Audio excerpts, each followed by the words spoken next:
Hello, you can see that I've got a little addition to Marduk in the form of her claw, which I actually ended up 3D printing these parts. It took about 8 hours per claw.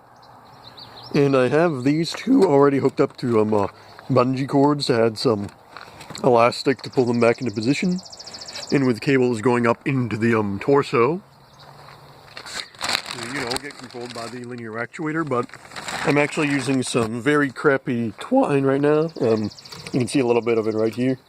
So every time that I do a test, it becomes more and more loose, so the fingers on the claw, don't really move much.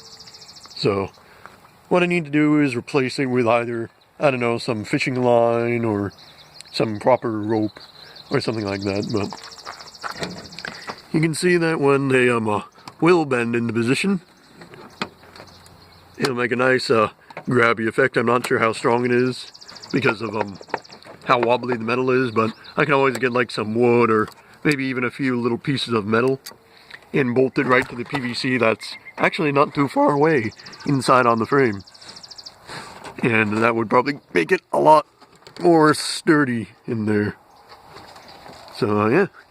And also something that can be fun is, I can stand next to Marduk and hold a little hand or something. And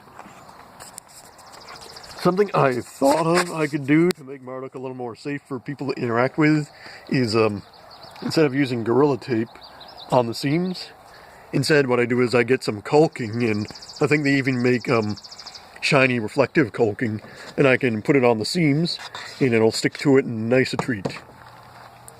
So that would be pretty cool to try. I might stop by Lowe's, other hardware improvement stores are available, to see if they have any of that caulking stuff. That might be kind of cool. So, nothing too new, except that I actually did end up fixing the smoking wires for the arm, and, now the fingers kind of work.